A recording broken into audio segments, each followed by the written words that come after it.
Graças a Paz, boa noite. Quarto dia do nosso seminário.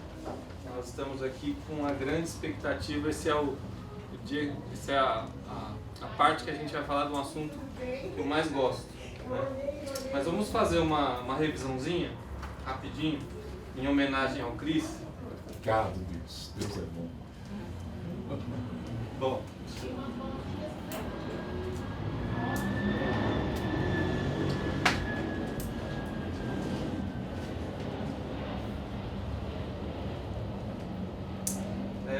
na aula passada nós falamos a respeito das evidências geográficas e gematria, né? Gematria, como nós falamos, é um estudo dos números na Bíblia. Poderíamos falar tranquilamente em numerologia bíblica, que não teria nenhum problema. Eu comentei aqui que nós temos às vezes se limitado a uma pedra de tropeço, né?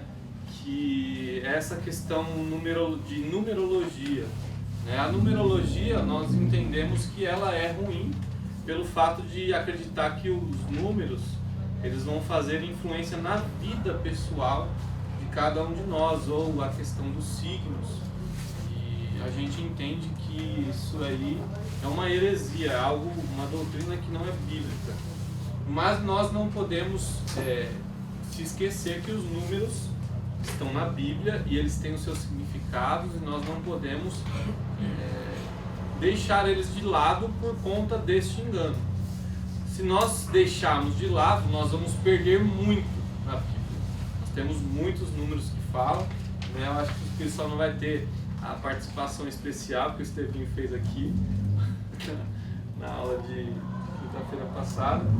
Ele falou que o número 4 é o número da criação, o número 5 é o número da graça de Deus, o número 7, o número 6 é o número do homem, né? Só que ele não falou 6, estou falando por minha conta. O número 7 é o número da plenitude, o número 8 ele aprendeu agora que é o número do recomeço. E tudo isso foi espontâneo, foi dele mesmo, não forcei nele nada.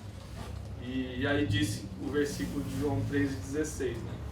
Que a gente tem ensinado para ele. Ele aprendeu numa classe de 5 dias lá em casa que a gente fez com as crianças da rua. Então, nós entendemos que esses números eles têm muito para nos falar, né? Falamos que Israel é o relógio do mundo, e nós temos no mundo atualmente 7,5 bilhões de pessoas indo para 8 bilhões, né? Aqui está a prova, tirada desse site, População Mundial. E nós falamos que o número 7 é o número da plenitude e o 8 do recomeço. Pegando esses dois números, nós entendemos que a plenitude dos gentios está terminada ou está terminando e entrando para uma época que o Evangelho tem voltado para a sua origem, que é a parte do Oriente Médio. Então, nós entendemos que, como esse texto de Romanos, não vai dar para ler agora, mas ele é muito rico, ele tem lá um número de 7.000 que não se dobraram perante Baal, quando Elias se queixou para Deus que ele era o único profeta que tinha ficado. E depois disso, nós vemos o apóstolo Paulo tratando da plenitude dos gentios, que quando terminasse a plenitude dos gentios, o endurecimento que estava em Israel, em parte, se findaria e eles seriam avivados e seriam salvos, o remanescente seria salvo. Então esse texto fala disso. E nós pegamos, né, por minha conta, eu coloquei esses 7,5 bilhões como a plenitude dos gentios já passando e entrando para 8 bilhões, que é o número do recomeço, né? Lembrando da arca de Noé, entraram 8 pessoas, saíram 8, que foi aonde foi a terra, foi povoada novamente com 8 pessoas, número do recomeço. Nós falamos que 8 milhões são israelenses, né? Estão lá em Israel e muitos outros ainda espalhados, mas já está bem concentrado lá em Israel. Nós falamos que os judeus estão sendo convocados para voltar, né? E sempre a partir de que o Estado de Israel recebeu o seu título como nação de volta pela ONU, em 1948, isso já tem sido divulgado pelos rabinos, procurado que eles voltassem. Mas agora, nesses últimos dias, eles estão assim eufóricos, dizendo que a época é a era do Messias, estão fazendo todos voltar. Dão incentivos, dão ajuda financeira para isso acontecer. Cumprido já Ezequiel 37, 21, que fala a respeito da restauração do povo de Israel. Israel está forte espiritualmente, está forte politicamente, está forte como nação, como pessoas, está forte como nação também, enriquecido pelas plataformas de petróleo recentemente descobertas e muitas outras fontes turísticas. Eles estão, né, forte em todas as áreas, né? Falamos desse site aqui, não vou pôr agora. Também, como uma evidência geográfica, os islâmicos estão sendo convocados a lutar, né, pela causa da religião deles, e dizendo também que o Messias deles está chegando, né? Só que o Messias deles, toda a característica, fizeram um filme estilo Hollywood e passaram em todos os canais, né, do povo islâmico, e esse filme tinha como intuito de fazer eles guerrear mesmo pela sua causa, para que eles pudessem matar os infiéis e estabelecer cada vez mais a instituição. Falamos também que eles, a ideologia deles é de crescimento populacional. Com isso eles vão, com pouco tempo, povoar o mundo inteiro, porque eles estão se espalhando. Falamos a respeito do calendário, que é muito significativo. Nós estamos falando de números. O calendário gregoriano, 2017, e o calendário judaico, 5.777. Nós falamos, só voltando aqui, né, explicando o que significa esse 5. Já falamos número da graça, o 7, o número da plenitude. Só que esses 3 7 juntos dão um significado de completude total. Dá a impressão que esse número nos tem uma mensagem dizendo que a graça chegou na sua plenitude total. Quando a graça chega na sua plenitude, nós entendemos que chega a época da grande tribulação, né? É isso que esse calendário tem a nos dizer.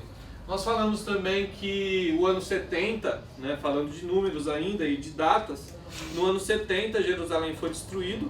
Então nós entendemos por alguns outros 70 que o número 70 fala de juízo. Aconteceu em Israel. Nós falamos que nós estamos aí em 500 anos da reforma protestante, a partir de Martim Lutero. 31 de outubro nós comemoramos esses 500 anos. Volto a dizer, 5, número da graça, né? Então dá entendimento que a graça, né, está se findando, né, para o nosso tempo, para os gentios, que somos nós. Nós estamos aí há 70 anos de ressurgimento de Israel, né?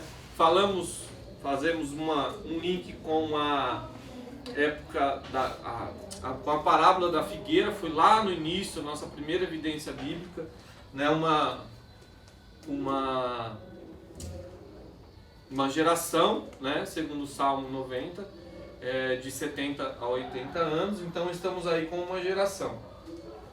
Aí um jornal, né, da época, maio de 1948, falando a respeito do movimento sionista, que deu origem, né, o movimento sionista deu-se em 1906 ou 1907. Falando disso, nós também já temos aí comemorando 100 anos desse movimento, que é onde deu o ressurgimento da nação de Israel, né? 70 anos do ressurgimento de Israel e 50 anos da conquista de Jerusalém.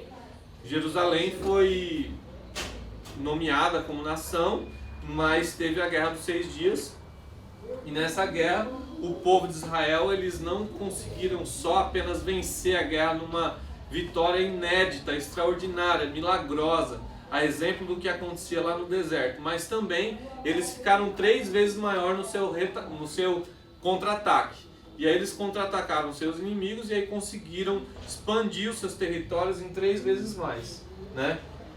50 anos é um jubileu a partir dessa Guerra dos 6 Dias, né? Israel venceu, nós dissemos que eu achei uma matéria muito interessante, né, num site, que ela falava a respeito dos 70 jubileus. Então ela datava de 3.500 anos atrás que Deus instituiu o primeiro jubileu. Então, se contarmos 3.500 dividido por 50, dá 70 jubileus. Isso também é um número muito significativo para nós. Levítico 25, quem não anotou, está falando a respeito do jubileu, de como que é a cerimônia do jubileu, mas para fazer um resumo, o jubileu é que Deus ordenou uma divisão de tempos em tempos, de 70 anos, de 50 anos em 50 anos. E esse tempo era um tempo de restituição, né? Contava-se um tempo de perdão, de restituição. Contava-se ciclos de 7 anos vezes 7.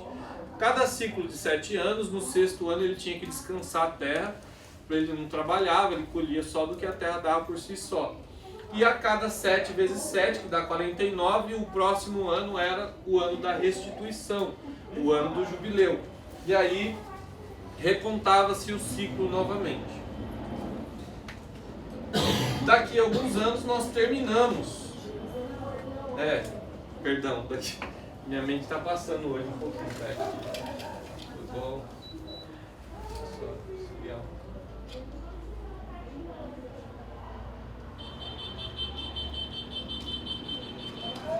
Daqui a alguns dias nós estamos terminando o ano do jubileu, né? Os judeus eles comemoram a sua passagem de ano no dia 21/9.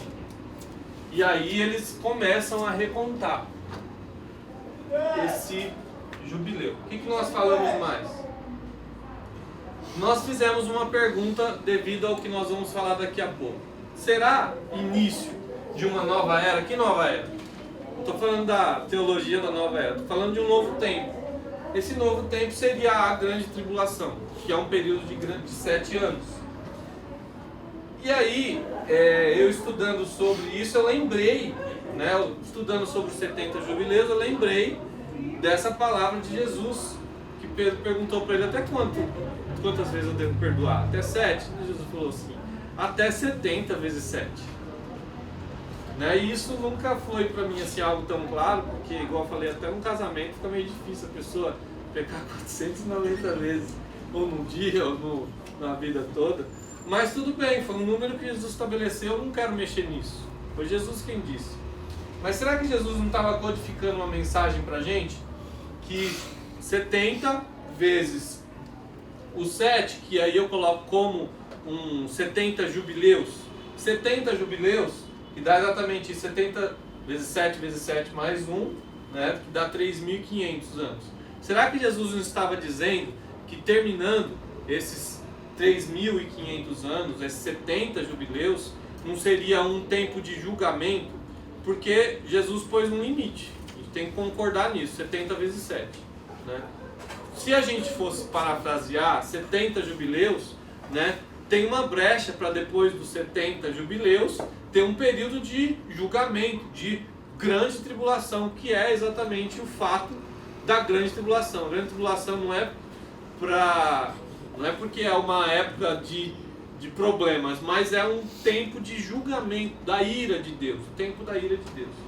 E aí eu dei uma forçadinha aqui para vocês, destaquei 4 números que dá esse 577. Isso aí é forçada minha, tá? É só para a gente lembrar desse ano aqui dos 5.777 que a gente está no calendário judaico. E aí, aqui esse link não funcionou aquele dia, né? Vou colocar aqui, agora vai funcionar. Da onde eu tirei isso aqui? Desse site, Café Torá. E aqui eu destaco para vocês, peraí, da onde exatamente eu tirei. Aqui, ó. Desde 3.500 anos atrás, quando a contagem, né, já se passaram 70, aqui está escrito errado, tá? Mas é 70 jubileus. Então daí essa fonte que eu tirei. Bom, isso foi para mim muito revelador, porque eu encontrei um sentido a mais para essa palavra de Jesus. Né? Nós falamos da evidência das festas judaicas. Levítico 23 vai falar de uma série de festas judaicas. Nós destacamos as 4 primeiras festas. Ela faz parte da primavera judaica. Passa-se um longo período, né? Esse longo período é mais ou menos uns 7 meses. E aí entra as festas de outono. E nós vamos falar elas todas na ordem aqui. Qual a primeira festa? Páscoa. Jesus morreu exatamente num dia de Páscoa, na hora do sacrifício, às 3 horas da tarde. É a referência. Jesus, ele foi sepultado num dia de pães ázimos, né? Existia uma tradição judaica que eu li, que era de esconder um pão embrulhado num lençol de linho, né? E dá tudo a entender que é exatamente o que aconteceu com Jesus. Jesus foi sepultado, colocaram um lençol sobre ele. E aí a terceira festa é a festa das primícias, né? Que é a festa dos primeiros frutos, e o apóstolo Paulo trata isso como Jesus a primícia dos que dormem. E depois a quarta festa seria a festa de Pentecostes. Aconteceu exatamente num dia de Pentecostes. Como nós falamos, o Pentecostes não é uma festa cristã, é uma festa judaica. E aí a Bíblia diz lá em Atos 2, e cumprindo-se o dia de Pentecostes. Comemorava-se o Pentecostes, uma das comemorações, quando a lei foi dada para Moisés, né? E aí nós colocamos uma aplicação que o Espírito Santo foi dado à igreja como a lei escrita, não em tábuas de pedra, mas em tábuas do nosso coração. E aí aconteceu o cumprimento do Pentecostes. Então todas essas festas se cumpriram já, porque a evidência, né, o apóstolo Paulo diz, uma referência, que todas essas festas são ritos que iriam apontar, que cumpriam-se em Jesus. Bom, passando um tempo, né, passando um bom período de tempo, nós temos a quinta festa, que é a festa de trombetas, né, o 7º mês, e tocava-se chofar durante muitos dias, muitas vezes, mais ou menos uns 100 toques de chofar. E nós falamos que essa trombeta não é uma trombeta de metal, como nós vemos por aí das bandas, né? Mas é uma trombeta de chifre, exatamente fazendo uma alusão ao Cordeiro morto, que tira o pecado do mundo. Nós falamos a respeito do Ano Novo Islâmico, que por coincidência vai cair no mesmo dia do Ano Novo Judaico, né? O Ano Novo Judaico acontece num dia de festa de trombetas. Os nomes dessas festas, né, também é conhecido como arrependimento, cabeça do mês, dia do despertar, toque do Senhor, dia do julgamento, coroação do Messias, dia de memorial, dia de lembrar, dia da angústia de Jacó, que é a tribulação. Aliás, eles nessa festa aí, eles falam muito de arrependimento. E se você vê qualquer pregação judaica nesses dias, eles vão estar falando sobre arrependimento. E eles pegam muito forte nessa questão. Arrependimento sincero, arrependimento de coração. Então essa festa ela vai fazer uma alusão também ao arrependimento, né? Ela vai falar os dias dos portões se abrem, ela vai falar da cerimônia de casamento também, é um dos significados dela. Vai falar de ressurreição e arrebatamento, é um dos significados. E quero lembrar para vocês, essa festa é uma festa judaica e é os judeus que colocaram esses significados nela. A última trombeta, o retorno do Messias, toque de chofar, o dia escondido e o dia e a hora ninguém sabe. Todos esses nomes que é o nome principal dela, que é Yom Teruah, que é uma festa judaica falando a respeito, um apontamento direto à vinda do nosso Senhor Jesus. Então nós entendemos que 4 primeiras festas não se cumpriram, né? Ou melhor, se cumpriram no dia certinho, e provavelmente a vinda do Senhor aconteça num dia de festa de trombetas, né? Aí eu começo a falar uma coisa para vocês, né? Assim, a gente não pode, como eu falei, um dos objetivos principais nossos não é fixar data, não estamos aqui para isso. Mas também eu posso dizer que Jesus não volta hoje? Sim ou não? Não. Eu posso dizer que Jesus volta hoje? Não. Também não. É por isso que a gente está estudando evidência aqui. E aí a gente fica com as nossas conclusões. O certo é que nós devemos estar preparados para Jesus voltar agora. Porque se ele não voltar, nós podemos ir.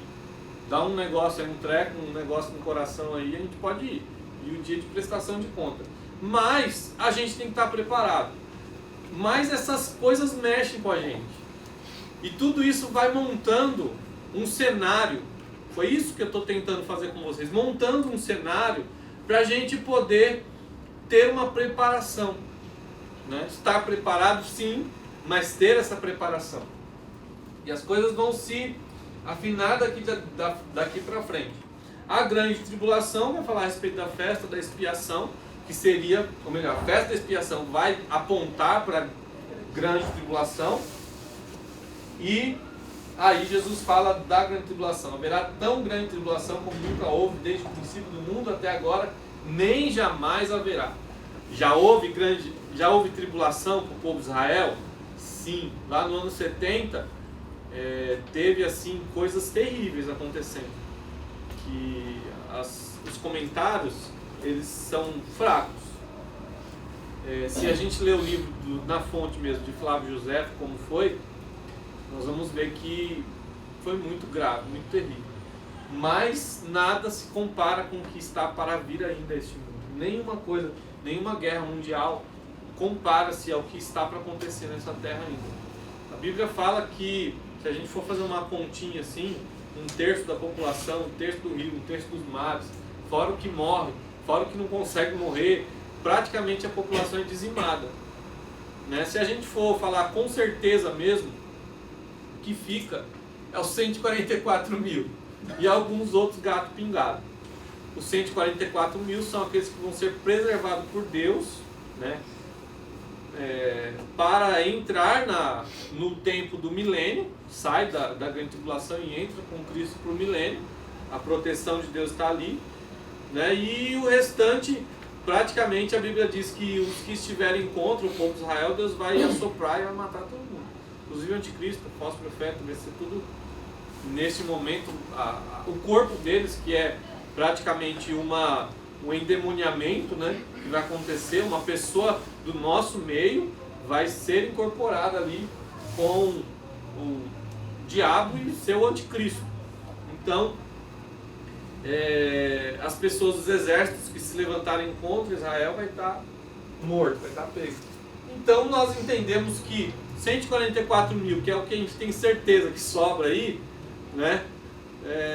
Se a gente for ver numa população de 7,5 bilhões, não dá nem 5%. Então, imagine, a Bíblia fala de muitas pragas, de muitas tribulações, de muita desastre, tanto terremoto, maremoto. O terremoto, a Bíblia fala que nunca teve, como nunca teve, vai abalar a terra inteira. A Bíblia fala que o céu vai ficar abalado. Nunca teve isso, o céu abalado. O céu sempre esteve lá, quietinho. O céu vai ser abalado, vai andar como um bêbado, né? Dá a impressão que a terra vai sair do eixo. Já saiu um pouquinho, né? Com esses terremotos que teve aí.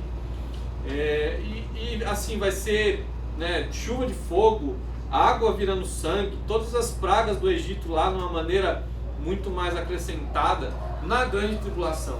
Morte de muita gente.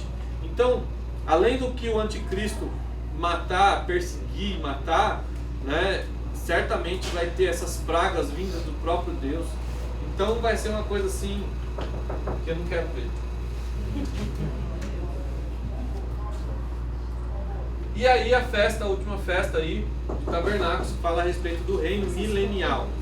Esse reino milenial, né, ele vai apontar para os últimos 1000 anos da Terra. Uma ordem cronológica, nós estamos perto aí do 6º para o 7º milênio, e esse milênio vai ser Cristo reinando com a igreja que desce das bodas do Cordeiro, que desce do momento que está com Cristo, vem com Cristo, julga, né, o povo que está contra Israel, estabelece um novo reinado, prende a besta, o falso profeta, mata o que precisar lá, e aí estabelece um novo reinado, que é esse reinado de 1000 anos de paz. Então, aqui está esse versículo, né, Apocalipse 26 ao 9, que vai falar a respeito do milênio. Então nós entendemos aqui nas festas que é algo, uma linha do tempo nas festas judaicas aí, né? 3 delas ainda não se cumpriu, a próxima, arrebatamento. Bom, agora nós entramos na nossa aula propriamente dita, que é a evidência astronômica. E essa é o que eu mais gosto, como eu já disse para você. Vamos ler lá em Gênesis 1:14. Eu vou pegar aqui, eu tenho um aplicativo que se chama, tem um dicionário também que chama Strong. Esse aplicativo, ele tem a palavra e tem um número na frente. Você clica nele e aparece o significado da palavra, fiel ao original, no caso grego, no caso hebraico, que é o Antigo Testamento. Se não me engano, esse aplicativo eu paguei, acho que foram R$5 mais ou menos, mas é muito bom. E aí eu vou ler para vocês abram aí também, a gente vai estudar um pouquinho esse versículo de Gênesis 1:14, sobre as evidências astronômicas. Então vamos lá. Disse também Deus: haja luzeiros no firmamento dos céus para fazerem separação entre o dia e a noite, e sejam eles para sinais, para estações, para dias e anos. Então vamos lá. Eu vou pegar aqui a partir do haja luzeiros. Luzeiros é luz, luminárias. Firmamento, significado: superfície estendida nos céus. Agora, céus. Céu fala do firmamento, da morada das estrelas, do universo visível. A separação vai ser algo que dividir, separar, cortar, colocar de lado, fazer distinção, diferenciar, para fazerem separação. Então, essas coisas aí que Deus fez foi para dividir, para separar, para fazer algo notório, né? Então vamos lá, vamos agora no que eu quero entrar de verdade. Mas antes aqui tem aqui, ó, dia, vocês sabem, né? Período da parte clara, e a noite é a oposição do dia, a escuridão, sombra protetora, onde a gente vai dormir. Agora, olha só, para fazerem separação entre o dia e a noite, e sejam para eles sinais. Sinais aqui é uma marca distintiva. Também tem significado de bandeira, lembrança, prodígio, presságio, advertência, símbolo. Tudo isso vai falar a respeito de sinal. Para estações. O que são estações? São um tempo determinado, são um período sagrado, são também festas estabelecidas. No original aqui está moedim. Então essas estações aqui não são as estações que nós conhecemos, as 4 estações, primavera, outono, não são isso. Essas estações aqui são as festas estabelecidas por Deus. Então esse moedim vai falar de festas. O que é sinal? Moedim. Moedim, que significa festas estabelecidas por Deus. Quais festas? Aquela que a gente acabou de ver. Para dias e anos. Anos seriam as divisões de tempo, nosso tempo cronológico. E dias, né, o período de 24 horas. Então, é isso que eu quero falar com vocês. Sejam eles para sinais. O que são sinais? Do hebraico, moedim, que significa festas que o Senhor...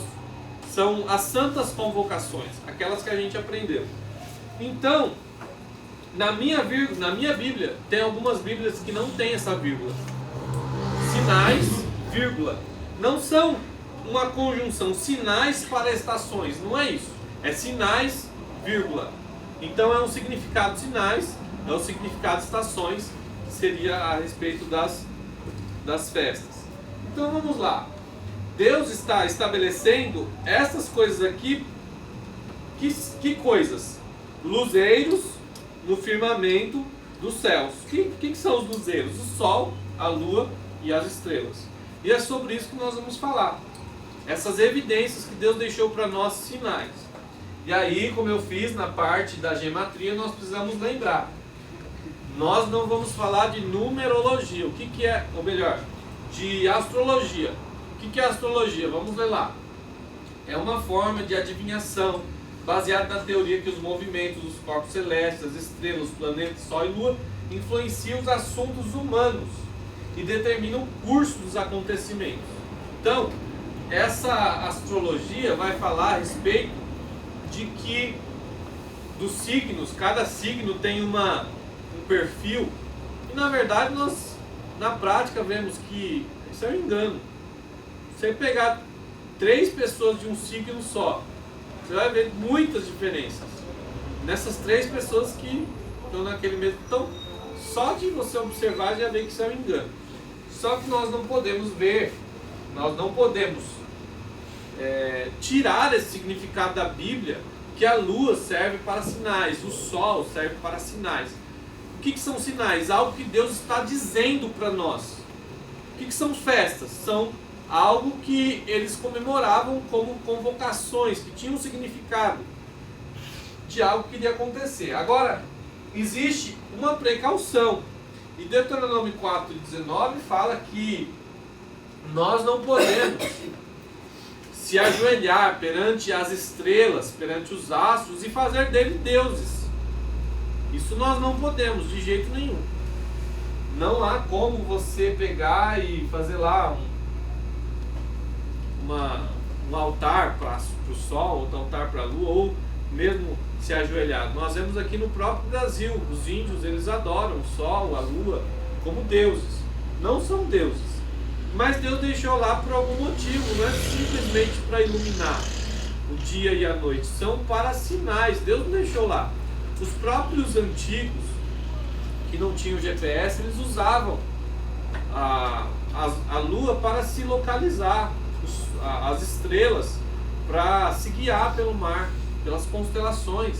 Então as constelações, as estrelas, e nós vemos várias, até no livro do próprio Jó, que é um dos livros mais antigos da Bíblia, nós vemos ele falando das constelações. Outros livros também falam a respeito disso, e isso são realmente algo de Deus. Deus deixou lá pra gente por algum motivo, nós vamos aprender alguns motivos. A história vai falar que de repente o povo de Israel se encontra lá no templo com um monte de imagens para os astros, as estrelas, e aí o rei mandou entrar lá e tirar tudo, né? Fez a purificação do templo, arrancou tudo de dentro e queimou fora da cidade. Então essa é uma advertência da história. O povo de Israel, mesmo Deus falando para eles não fazer isso, eles fizeram.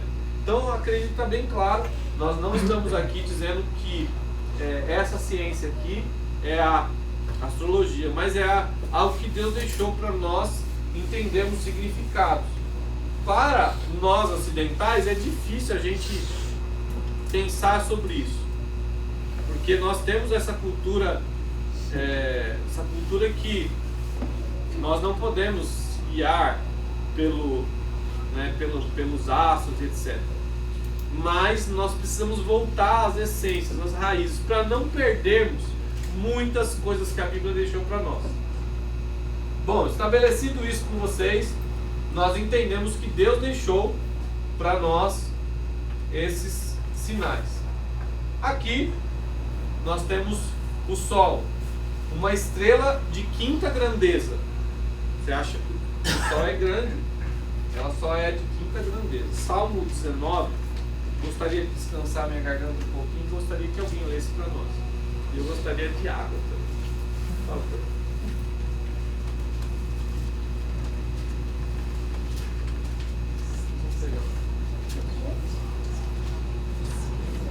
Bom, enquanto vocês abrem aí, eu já digo que o Sol, ela é um sinal para as nações. Como nós podemos entender isso? Por tantos sinais que nós temos nós vamos falar alguns deles. E o nosso, para quem não tem essa ideia, essa noção, o nosso calendário, o nosso sistema de contagem de dias e anos é solar.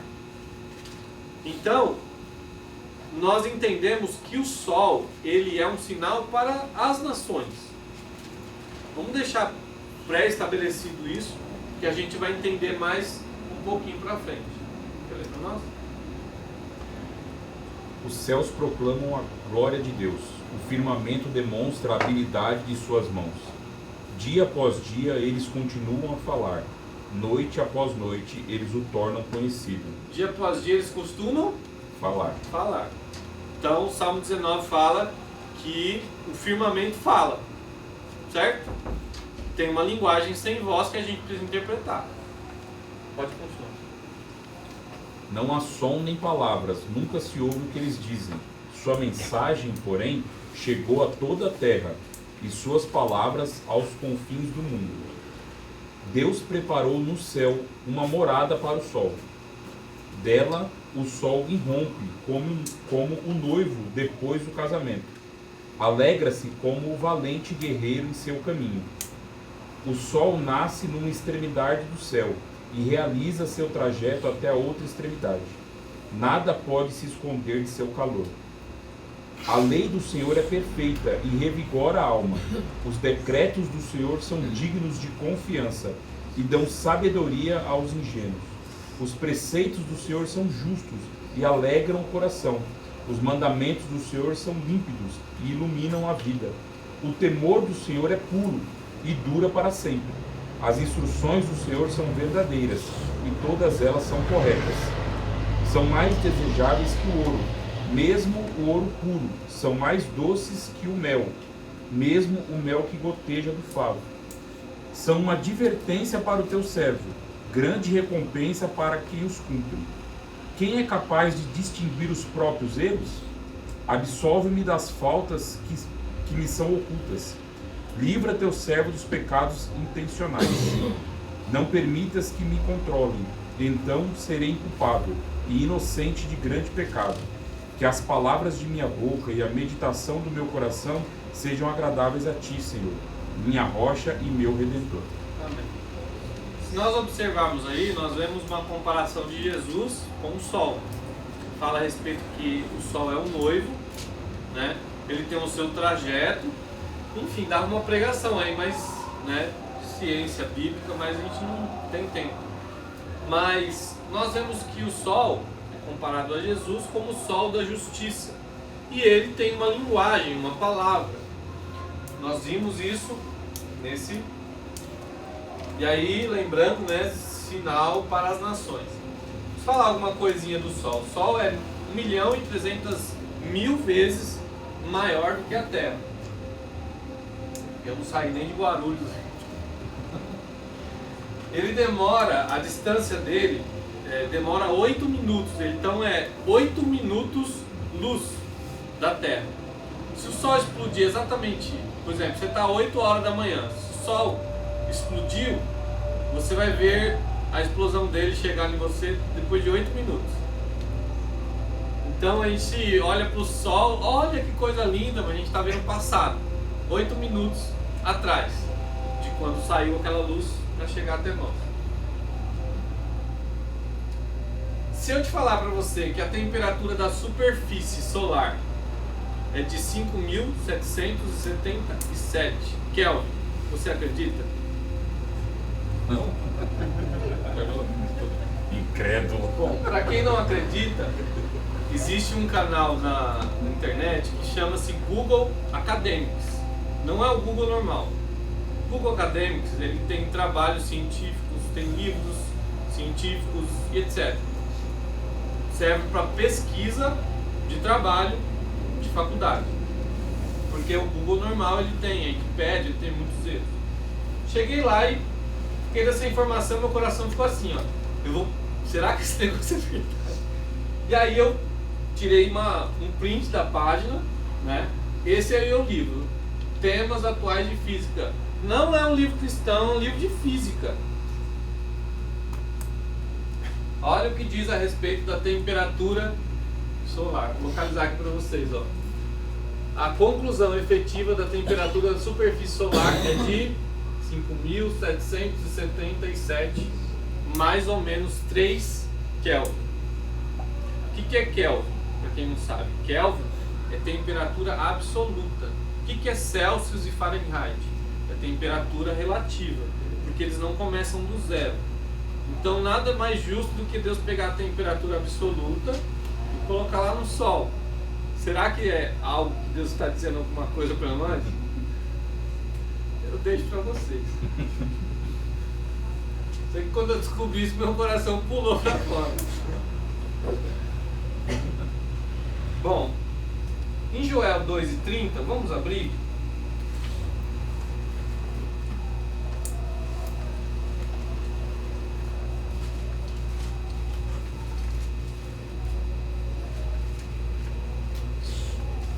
Quem achou pode ler. Mostrarei prodígios no céu e na terra, sangue e fogo, colunas de fumaça. Chega lá. 31. Pode ler o 31 também. O sol se converterá em trevas e a lua em sangue, antes que venha um grande e terrível dia do Senhor. Amém. Não sei se vocês sabem, dia 21 de agosto agora, teve um eclipse, e esse eclipse, ele passou pelos Estados Unidos. Pegou de uma costa a outra, e foi o eclipse mais visto. É óbvio que foi mais visto porque estava todo mundo ligado na internet, vendo isso, né? Mas não deixa de ser o mais visto. O mais visto, segundo os especialistas. Então, vamos dar uma olhadinha o que aconteceu depois do eclipse, né? E como eu falei, o Sol é um sinal para as nações, né? Se a gente for pegar a história dos eclipses, das coisas que aconteceram, a gente vai ver que sempre quando acontece alguma coisa dessa, sempre tem alguma coisa estranha. Teve até um vídeo lá que do lado, o Sol estava eclipsado e do lado dele passou um negocinho assim que ninguém sabe o que é, mas foi uma velocidade muito rápida e ninguém sabe também dizer o que significa isso. É um fato curioso desse eclipse. Pode apagar.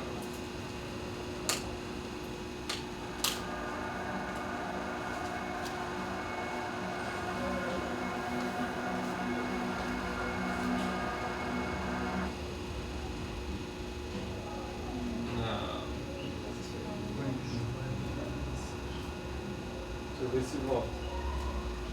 Não é possível.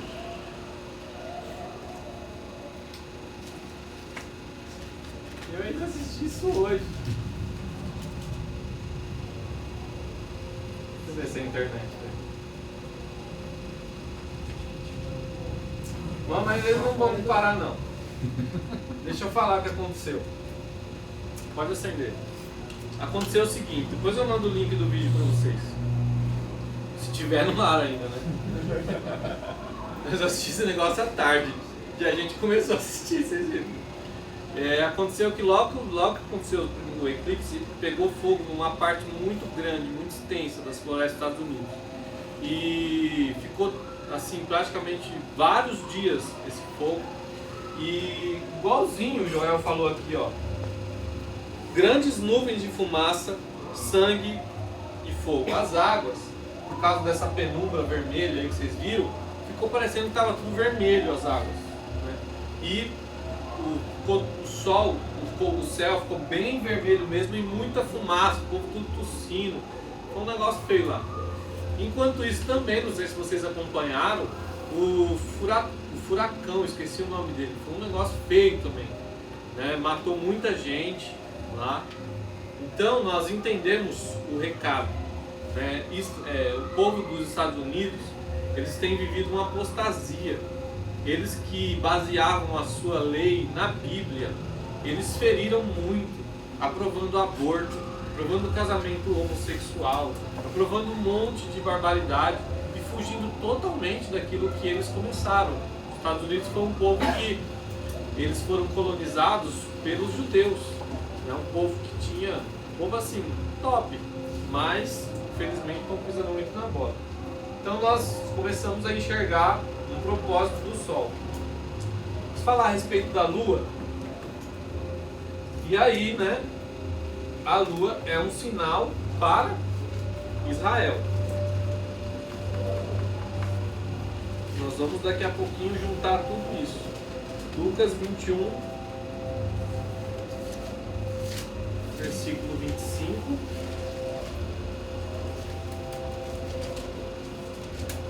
Quem pode ler para nós? E haverá sinais no sol, na lua e nas estrelas, e na terra consternação de gentes, com confusão, bramindo o mar e as ondas. Então, como sinal para as nações, nós vamos ver que a Lua ela está exatamente 400 vezes distante do Sol. E também ela é 400 vezes menor do que o Sol. O que significa isso? Para ela poder eclipsar o Sol, ela tem que estar nesse exato local. Porque senão, ela ou não eclipsaria na borda ou sobraria muito. Então, é o lugar exato onde Deus deixou ela, né? E o que mais nós podemos saber da Lua? Tem um vídeo que eu vou passar para vocês só sobre esse estudo dessas. Tem bastante material e aí vocês vão poder se aprofundar bastante. A Lua ela tem dois períodos dela, né? Ela tem um apogeu, que a Lua fica maior, e ela tem o perigeu, que a Lua fica um pouquinho mais distante. Isso se dá porque ela tem uma trajetória elíptica na Terra. Ou seja, a hora ela está mais distante da Terra, a hora ela está mais perto. Então dá a impressão mais ou menos uns 10%, quando ela fica num apogeu maior. E aí se dá a superlua, né? A superlua é exatamente pelo apogeu que ela está.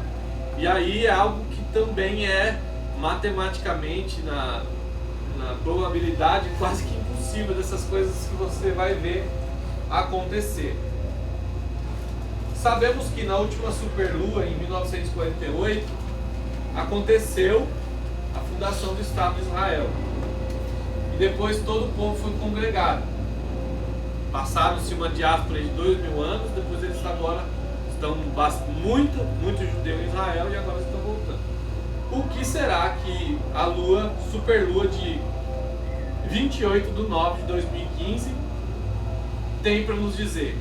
O que Deus está nos dizendo agora? E a gente vai entrar nessa parte das luas de sangue e o sinal de Apocalipse 12. Vamos dar uma olhadinha em Apocalipse 12. Deixa aberto aí, que a gente vai precisar usar bastante esse texto.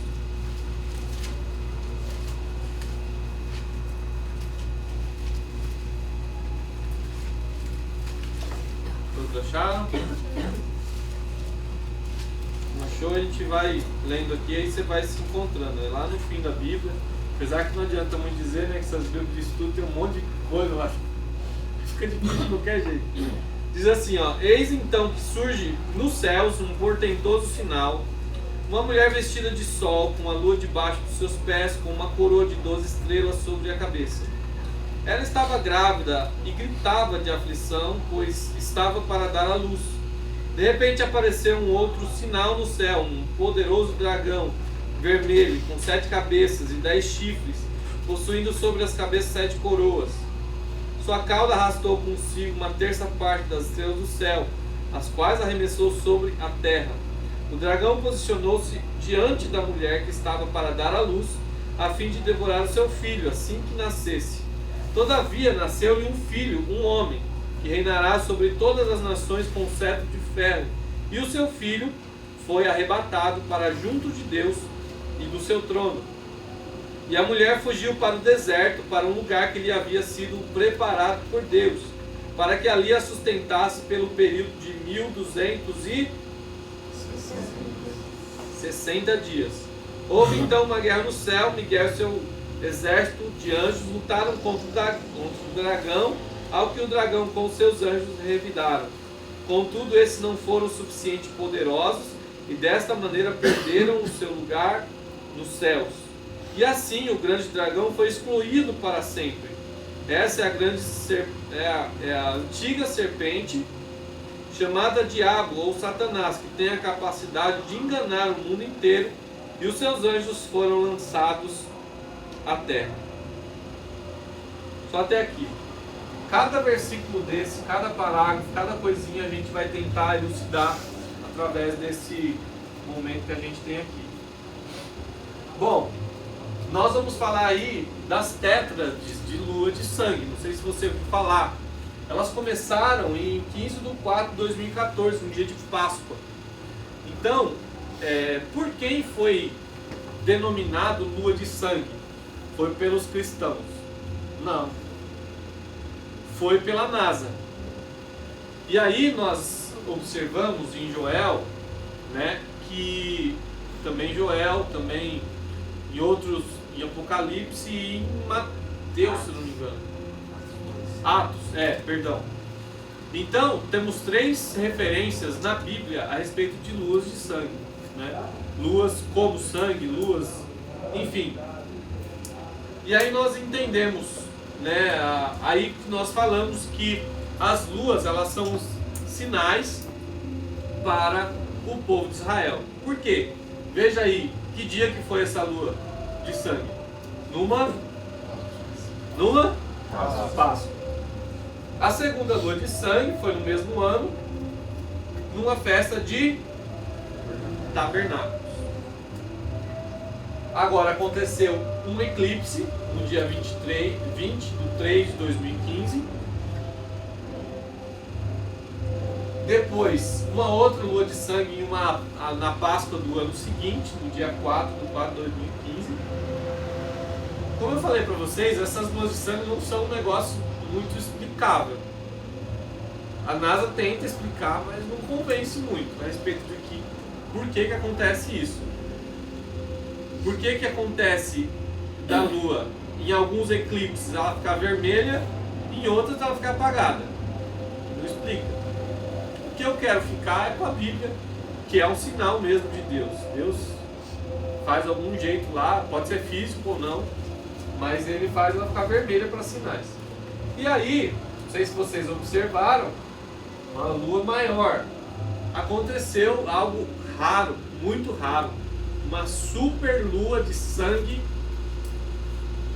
no dia 28/9/2015, dia de tabernáculos. Festa de tabernáculos. Vocês lembram que fala a respeito da festa de tabernáculos? Quem lembra? Festa de tabernáculos fala de reino milenial. Parabéns. E esse reino, já tirou 10 na prova. Esse reino milenial, ele vai apontar para algo futuro, mas não tão no futuro.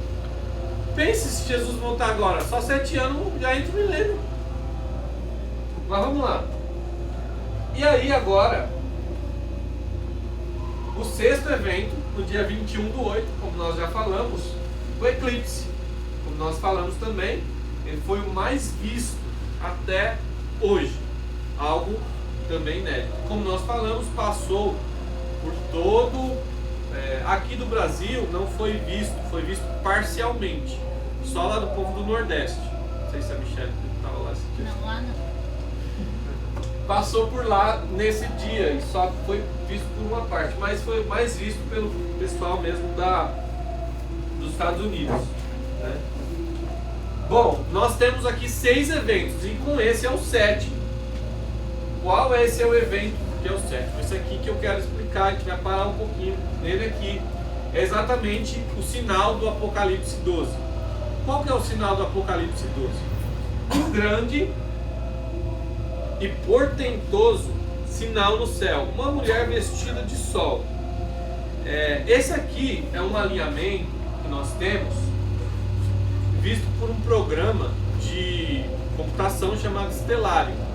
O que faz esse programa de computador?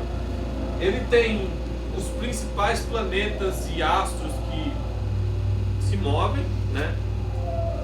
E ele existe umas equações que eu não lembro, mas foi um cientista cristão, se não me engano, ele desenvolveu as equações da mecânica celeste. Existe uma mecânica que ela se move, né, previsível. É algo previsível se você colocar nessas equações.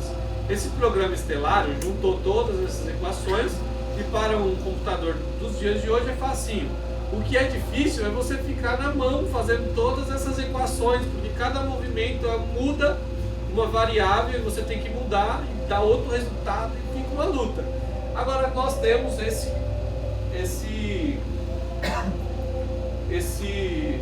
programa chamado Stellarium, e é esse aqui que eu mostro para vocês, gratuito na internet. Eu já deixei aqui no lugar certo para a gente ganhar tempo, porque eu estou aprendendo a mexer nele agora.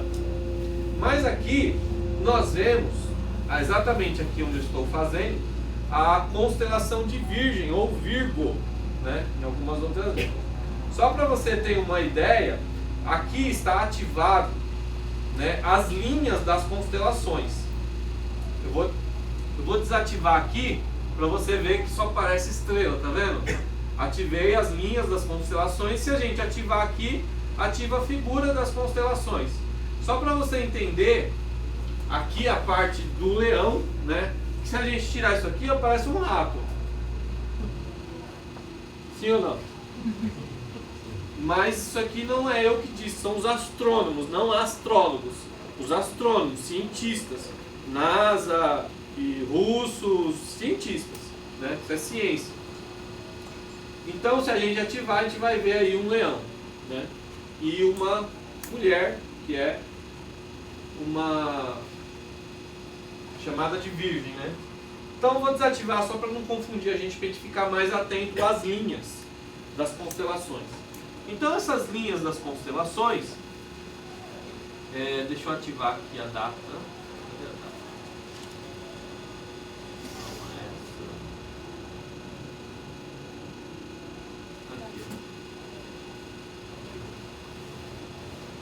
Aqui eu deixei numa data específica. Eu vou passar para vocês um link de um site chamado A Estrela de Davi. É um cientista que fez uma pesquisa e ele queria descobrir quando que Jesus nasceu.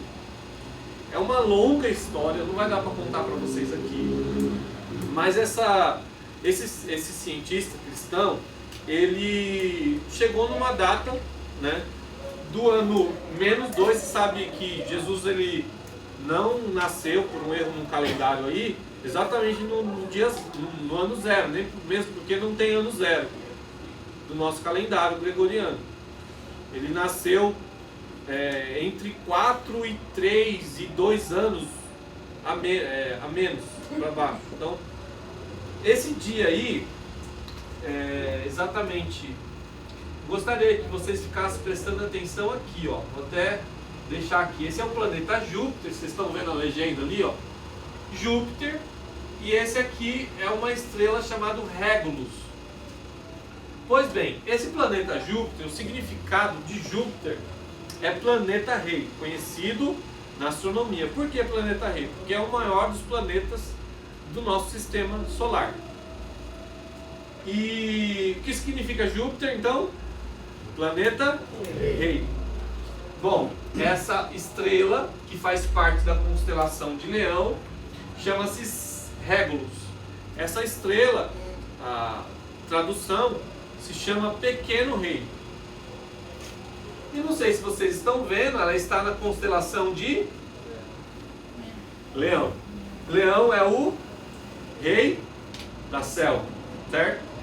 Então, você vê na Bíblia que os 3 reis magos, eles seguiram a estrela de Davi. Eu tinha na minha cabeça que eles tinham visto tipo uma nuvem assim no céu, um negócio brilhante que foi bem na cabeça deles, assim, tipo uns 15 metros de altura. Mas não, eles eram astrônomos, eles eram magos. Diz a história, provavelmente que eles eram magos da linhagem daquele grupo que Davi cuidava, que Daniel cuidava, né? Lembra que Daniel foi colocado como o principal entre os sábios, né? Dentre esses sábios tinha magos, tinha um monte de coisa. A gente tem uma ideia errada de pensar que o povo dessa época, eles eram homens das cavernas.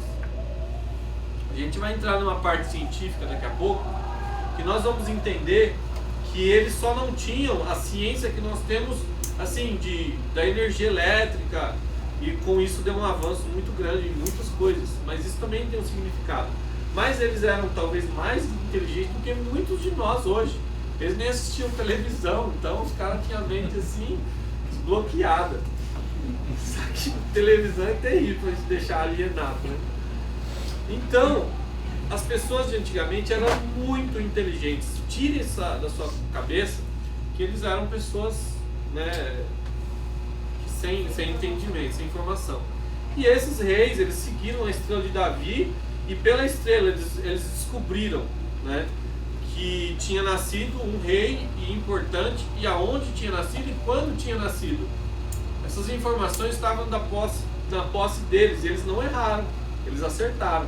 Então eles estavam seguindo o quê? Uma estrela. E olha só, essa estrela, ela teve provavelmente, segundo esse cientista que descobriu, e vou passar o link para vocês, eles descobriram esse alinhamento. Por que ficou tão brilhante essa estrela?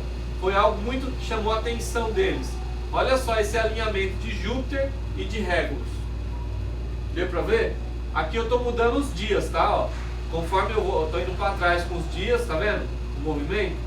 Aqui eu estou chegando no movimento. Provavelmente eles viram aqui, ó, esse alinhamento parecendo um 8 de Júpiter e Régulus. No ano -2, o mês 9, dia 14. Então esse cientista chegou provavelmente a essa data provável do nascimento de Jesus nesse tempo aí, mês 9. Mas isso é só para mostrar para vocês, eu deixo por conta do site para colocar essas informações. Agora eu quero dar um pulo com vocês para 2017. E aí, como eu falei, vou tirar esse menos aqui senão dá errado. Como eu falei com vocês, aqui nós baseamos em um pastor cristão chamado Scott Clark. Ele começou a estudar esse assunto e colocou lá, tentou fazer uns alinhamentos e conseguiu chegar nesse dia num alinhamento exato de todas essas configurações dadas aqui. E aí foi feito um estudo, colocou-se numa planilha, estudou isso, que esse tipo de alinhamento nunca teve em 7.000 anos. Se houvesse esses 7.000 anos de história, não teria havido esse alinhamento do jeito que está aqui. Qual é o alinhamento? Vamos ler de novo lá. Uma mulher vestida do sol, com a lua debaixo dos seus pés e uma coroa de 12 estrelas sobre a sua cabeça. Vamos lá. Vou voltar aqui para vocês observarem esse alinhamento. Ó. Esse aqui, ó, é o sol, certo? Vou alinhar aqui melhor para a gente ler. Esse aqui é o sol. Esse aqui é a lua. Essa aqui é a constelação de Leão, né? Só voltando nisso, olha que interessante. Assim na terra como no céu. Não tem esse versículo? Jesus não disse isso? Da mesma maneira que estava alinhado 3 reis lá, o rei, a constelação de Leão, Régulus e Júpiter, pode ser considerado 3 reis. Quem foi visitar Jesus? 3 reis magos. Foram visitar um rei, né? Então, assim na terra como no céu. Então vamos lá. A lua, né? O sol, Mercúrio, Marte, Vênus, e aqui está Júpiter, certo? Júpiter é considerado o planeta rei. Então vamos lá, vamos dar nome aos bois para a gente poder já começar a entender aqui. Aqui nós colocamos nessa parábola, nesse sinal aqui, nós colocamos Júpiter como menino, porque Júpiter é um planeta rei, nós atribuímos a Cristo, nós atribuímos a esse menino, né? Esse menino nós vamos dar o nome de Júpiter. Aí diz que ela estava com a vestida do sol. Olha o sol onde está aqui. E vamos alinhar para o dia 23. O sol está vestindo ela, uma luz, certo? Nas suas costas, pode ser que ilumine tudo. E nós vemos aqui Mercúrio, Marte e Vênus. 3. A constelação de Leão, ela tem 9 estrelas. Mas 9 estrelas e 3 planetas. No grego, planeta tem o significado de estrela errante. Então, nós podemos somar 12 estrelas, 9 da constelação de Leão e 3 planetas, considerado estrela errante, somam-se 12, certo? E aí, esse alinhamento, como eu falei, nunca houve. Todos, pegar 7 mil anos, 3 mil para frente, 3 mil para trás, nunca houve esse alinhamento segundo os estudiosos. Eu não estudei muito a respeito disso, estou só replicando o que se fala por Scott Clark. E aí tem mais um detalhezinho, ó. Aqui eu vou mexer nos meses. Eu vou voltar para vocês. Se é uma gestação, ele tem que ficar 12 não, né? 42 semanas ou 9 meses rodando ali no vento. Vamos ver se isso acontece. Vamos colocar a bolinha no Júpiter para vocês lembrarem disso. Então vamos lá. A partir do mês 12, certo? Ele já entrou ali. Mês 11, ele não tá. Ó, mês 10 ele saiu, quer dizer, nem chegou, né? Então a gente está empatado. Vamos pensar que ele está indo para fecundar o ventre. Então vamos lá. Aqui o mês 11, praticamente não entrou ainda, o mês 12, 9 meses, certo? O dia 23 de setembro, 9 meses, vamos lá. E aí vamos acelerar um pouquinho aqui, olha só o que acontece. Deu para ver? Vou voltar e vou mudar pelos dias. Mês 12, 9 meses, certo? 9 meses antes. Vale lembrar que o Trump assumiu exatamente aqui, ó, no mês 1. Mas vamos passar os dias aqui, ó. Vamos ver se Júpiter fica lá mesmo. Estou passando para frente. Olha só que interessante. Ele fica como se estivesse dando voltinhas. Isso tem um nome na astronomia. E olha que interessante ali atrás, algumas chuvas de estrelas. Tá vendo ali, ó? Tetra Virginas em verde aqui. Tá vendo ou não? Sim. Aqui, ó. É chuva de meteoros. Então vamos lá, vamos passando. Júpiter ele fica como se estivesse dando voltinhas ali no ventre, quase que sai, mas não sai. E ele volta de novo, né? Uma criança ela fica nesse movimento de mexer dentro do ventre, né? E aí no dia mês 8 ali, né? No dia 23 ele está fora já do ventre. E aí acontece esse alinhamento certinho. A lua sobre os pés. O menino nasceu e na cabeça 12 estrelas e vestida do sol. Essa é a configuração.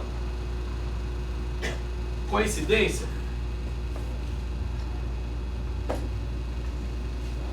Então era isso que eu queria mostrar para vocês a respeito disso aqui.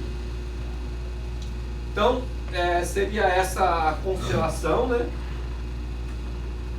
de Virgem. E aí essa configuração dá exatamente o que nós vemos aqui na Bíblia. Só que ainda faltou algumas coisinhas. Faltou o dragão, um poderoso dragão vermelho com 7 cabeças e 10 chifres, possuindo sobre a sua cabeça 7 coroas. Sua cauda arrastou consigo uma terça parte das estrelas do céu as quais arremessou sobre a terra. Aqui nós temos uma teoria que é o planeta X. Esse planeta X é também chamado de Nibiru. Esse planeta Nibiru também é chamado, tem um monte de nome lá qual eles dão para ele. O que eles dizem? Que esse é um planeta que tem uma esqueci o nome agora. Hã? Uma órbita, obrigado. Uma órbita muito grande. E essa órbita grande faz com que ele apareça pelo nosso sistema de muito tempo. Vale lembrar que a Terra tem uma órbita em torno do Sol de 1 ano, certo? O tempo que ela dá a volta em torno do Sol é 1 ano.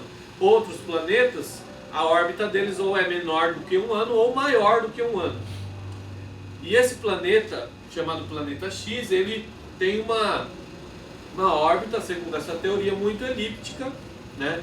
E aí, existe uma coisa no Google Sky que é parecido com esse programa aqui e tem uma tarja. E essa tarja é exatamente mais ou menos aqui, mais ou menos por aqui, ó. Se colocar essa data. E essa tarja, pegaram a localização do Google e jogaram nesse programa aqui. Não vai dar para fazer isso agora, que é muito demorado. E aí aproximaram e descobriram o que está lá por trás. Descobriu-se como se fosse 2 planetas, assim, como se fossem os 2 olhinhos e um monte de, tipo uma boca com os dentes rangendo assim e vermelho, né? Tem essa teoria. E aí entrou também a questão de que vários eventos na Bíblia não é muito cientificamente comprovado. Por exemplo, não se entenderam como que aconteceu. Por exemplo, quando o povo de Israel venceu e Josué levantou a mão e parou o sol e a lua, né? Segundo essa teoria, foi esse planeta que passou e mudou a órbita da Terra e aí segurou aquele momento ali que eles precisavam para vencer. Uma outra passagem também, essa é inegável. Quando Jesus quando Jesus morreu, vocês sabem quantas horas ficou escuro a Terra? Vocês lembram? 3 horas. Tirou 10 também. 10 na prova. Aí ficou 3 horas. Só que o eclipse da Lua, ele consegue ficar no máximo, você sabe quantos minutos? Ofuscando em eclipse? No máximo 8 minutos. Então não foi a Lua que aconteceu. Se fosse algo científico, algo que nós poderíamos comprovar por algum eclipse. Então tem-se essa teoria que foi esse planeta que passou por ali. Existem relatos em civilizações antigas, inclusive no Talmud, que é um livro de explicações judaicas, sobre esse planeta, no dia que aconteceu aquilo lá com Josué, que o sol parou, eles viram o planeta vermelho. Existem algumas civilizações antigas que tem esse relato de algo muito grande mesmo, muito maior que o Sol. Existem vídeos na internet com 2 sóis, que ninguém sabe o que é, a NASA não explica. Então tem muita coisa que não vai dar para passar agora. E aí nós podemos prefigurar esse dragão como esse planeta Nibiru ou planeta X. Tem um até que chama de planeta 7X, que é 7 vezes maior que a Terra. E a órbita dele arrasta muita sujeira, né? Então dá para entender que se ele passar por perto da Terra, essa sujeira estelar pode ser que caia na Terra, caindo isso se cumpre isso aqui. Sua cauda arrastou consigo terça parte das estrelas do céu, as quais arremessou sobre a Terra. Vale a pena lembrar que isso aqui pode ser um evento espiritual, sim, mas com certeza é um evento astronômico. Não dá para negar que isso aqui é um evento astronômico, está muito detalhado. E nós vemos aqui que ele se posicionou diante da mulher que estava para dar à luz, a fim de devorar o seu filho assim que nascesse. Aqui Scott Clark, ele coloca bem claro isso, ele faz questão de defender isso com unhas e dentes, a respeito desse filho. Esse filho, ele declara que não é Jesus, é a igreja. Por que a igreja? Porque a gente entende que no nascimento, quem nasce primeiro? Nascimento normal, no parto? A cabeça. Então Cristo, como a cabeça, ele nasceu primeiro e logo vem atrás quem? O corpo, que é a igreja. Então é Cristo e a igreja, a qual o corpo vai logo atrás. Cristo já ressuscitou, né, em glória, e logo a igreja vai atrás. Então nós entendemos que esse filho aqui é mais especificamente falando da igreja, apontando para a igreja. E esse nascimento se dá exatamente no momento anterior ao arrebatamento. Olha só isso. Posicionou-se diante da mulher que estava para dar à luz e a fim de devorar o seu filho assim que nascesse.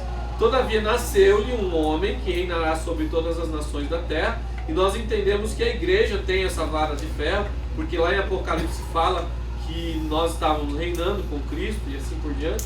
E o seu filho foi arrebatado para junto de Deus e de seu trono. Então aqui, assim que essa criança nasce, ela é arrebatada. E qual é o dia, pelo amor de Deus, que essa criança nasce, segundo o que nós vemos aqui nesse programa estelar? Dia 23 dia de festa de dia de jubileu, que está terminando o jubileu. E todos esses eventos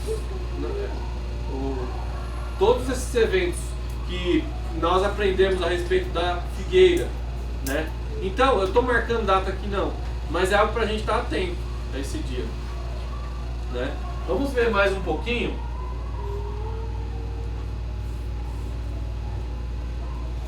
Como nós falamos, dia de festa de trombetas. Mas uma coisa muito curiosa, que... Deixa eu voltar aqui. Muito curiosa, que eu fiquei assim, eu estava bem no comecinho estudando esses eventos e acompanhando as últimas luas de sangue, eu fiquei meio que frustrado, porque eu pensei, na última lua de sangue, super lua, Jesus volta e a bênção é grande. Não voltou, não aconteceu nada.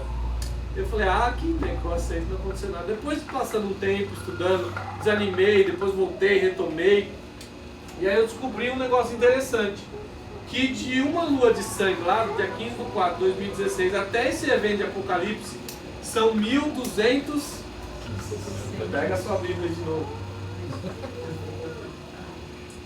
E a mulher fugiu para o deserto. Versículo 6. A mulher fugiu para o deserto, para um lugar que lhe havia sido preparado por Deus, para ali a sustentassem pelo período de 1260 dias. Aí continua aqui também, né? Isso aí não precisa nem explicar, né? Você não entendeu, você me procura no final. Houve então uma guerra no céu. Miguel e seus exércitos de anjos lutaram contra o dragão, e o dragão com seus anjos revidaram. Contudo, esses não foram suficientes poderosos a essa maneira e perderam seu lugar nos céus. Entenda que isso não fala de algo do passado. O diabo, ele ainda está como potestade, como principado. Ele está nos céus. Nós vemos lá em Daniel, que Daniel, orando, o anjo que ia trazer a resposta dele, teve uma resistência nos céus. Então nós entendemos que os demônios, a atuação dele é as potestades atuam sobre os céus. Então entendam que isso aqui não é um evento passado. O diabo, o príncipe deste mundo, que a Bíblia diz, o mundo jaz no maligno, ele tem a sua atuação nas regiões celestiais. Leia lá em Efésios 6.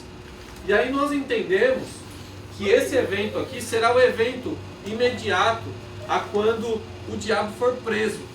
Quando que ele vai ser preso? vai ser preso no final da grande tribulação. O diabo e seus anjos vão ser presos no final da grande tribulação. Período esse que dá início ao milênio. Período esse que a igreja desce com Cristo na terra, salva o povo de Israel. Essa mulher, ela representa o povo de Israel. Mulher aí. Ela representa o povo de Israel. E esse povo de Israel, eles vão ser muito atacados. Esse dragão, ele simboliza também o anticristo, que vai tentar pegar a igreja, não vai conseguir, porque a igreja vai ser arrebatada, e ele vai atrás de quem? De Israel. Só que aí Israel corre para os desertos e fica 3 anos e meio escondido. Foram com mesmo lá guardados por Deus. E aí o que acontece? Quando o povo de Israel está encurralado, Cristo desce, já acabou as bodas do Cordeiro, já esteve com a igreja. E sobre isso é muito interessante, eu vou passar para vocês um link de um vídeo também, que vai falar a respeito de um casamento judaico, fazendo uma comparação com a igreja e Jesus. Tudo a ver, porque Jesus, ele baseou tudo que ele falou, muitos versículos, num casamento judaico. Por isso que o apóstolo Paulo diz: grande é esse mistério, digo porém, de Cristo e a igreja. Está lá no livro de Efésios, se não me engano, Efésios, né? Então, o mistério da igreja com Cristo é um casamento judaico, que tem tudo a ver, não vou falar agora que as nossas horas estão muito avançadas. Então, nós vemos que Jesus desce com a igreja, livra o povo de Israel, destrói o anticristo, prende a besta, falso profeta, o diabo, o demônio, tudo, e entra para um milênio sem demônios, sem tentação, etc. Então nós entendemos que isso se cumpre aqui. Foi uma guerra lá no céu, e aí não teve como segurar, o diabo foi vencido. E é aí que vence, aí que é vencido o diabo. No final desse tempo aí. Certo? Então, se prepare. Jesus está voltando. Né? Igual eu falei aqui, não estou marcando data. Não é marcar data. Eu estou dando os eventos para vocês. E aí a gente termina, né, com um breve relato a respeito da tecnologia dos nossos dias. Vamos falar para vocês de Daniel 12. Por que que abram para mim lá em Daniel 12:4. Por que que a evidência tecnológica é um sinal para os dias, para os últimos dias? Quem achou pode ler. Tu, porém, Daniel, cerra as palavras e sela o livro, até o fim do tempo. Muitos correrão de uma parte para outra, e a ciência se multiplicará. Você correu hoje? Ciência está multiplicada? Eu vou falar de 7 áreas da nossa ciência: realidade virtual, aviação, tecnologia militar de bombas e automobilística, engenharia genética, robótica, comunicação e nanotecnologia. Rapidinho. Nanotecnologia e nanociência. Para você que não sabe, vamos falar o que é. Ela tem um significado, vou ler aqui, tá? Que minha mente hoje não está muito boa. Inovação industrial. Entre tantas inovações convergentes, a nanociência e nanotecnologia entram nessa longa aventura por uma alternativa para os estudos dos fenômenos e manipulação de materiais na escala atômica, de nanômetros, que é bem menor do que o milímetro, molecular e macromolecular. Quanto às propriedades, diferem significativamente daquelas observadas dentre a macro, desenhos, etc. Quais são as aplicações da nanociência? Ela está presente em vários produtos do nosso cotidiano: protetores solar, calçados, telefones, tecidos, cosméticos, automóveis, medicamentos, energia, agropecuária, tratamento de remediação, água, cerâmica, revestimento.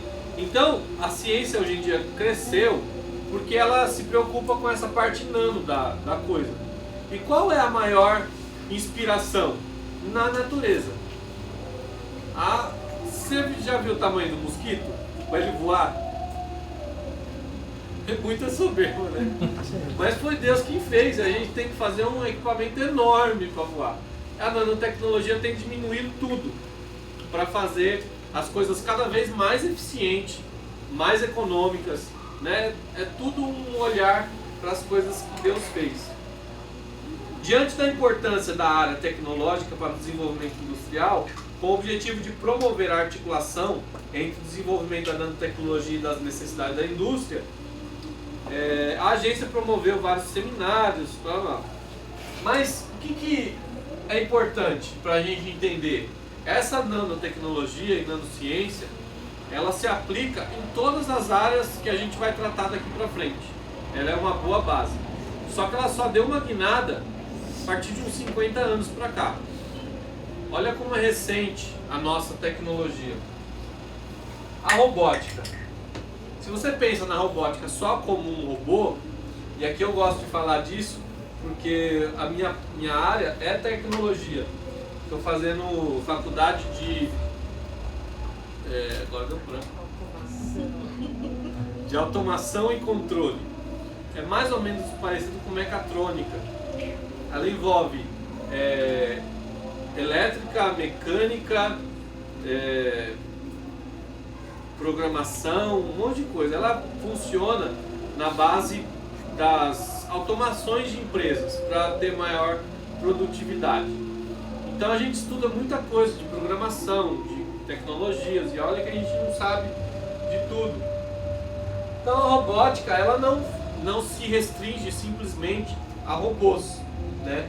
Se você for pegar uma breve história da robótica, você vai ver um crescimento muito grande, poucos anos, né?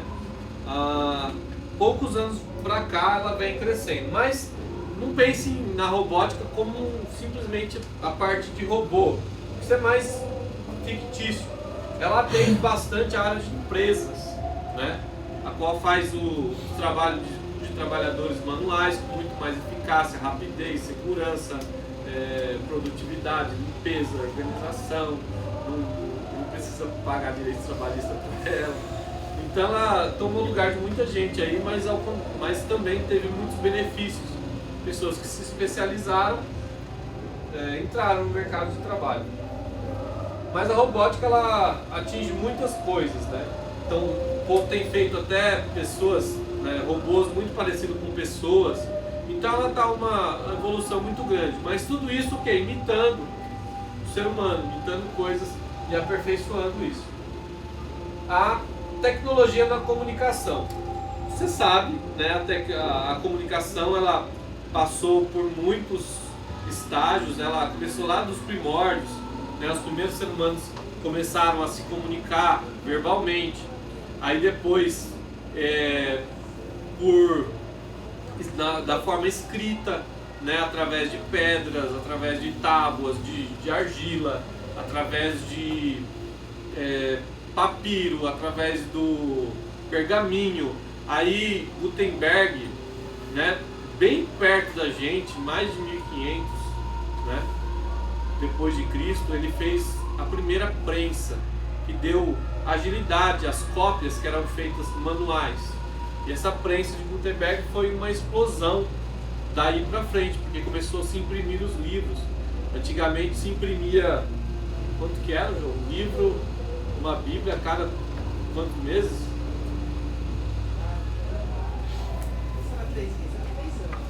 É mais ou menos isso, uns 3 meses ou 3 anos. Era feita uma Bíblia manuscrita. Depois disso, em 3 dias. Manuscrita, 3 anos. 3 anos. Depois com a prensa, 3 dias. 3 meses. 3 meses? É mais ou menos isso. Olha o avanço da tecnologia. Aí entrou a Sociedade Bíblica no Brasil. E uma coisa interessantíssima, a gente foi essa semana lá na Gráfica, né? Se vocês quiserem conversar comigo, no final a gente fala. como fazer uma visita na gráfica Sociedade Bíblica do Brasil. Ela é uma das 3 gráficas no mundo que produz só a Bíblia, e do mundo inteiro ela é a maior gráfica de Bíblia. Ela produz uma Bíblia a cada 3 segundos, né? Olha que coisa. 35 mil. Então, é assim uma bênção. E você não sabe se é o dono dessa gráfica.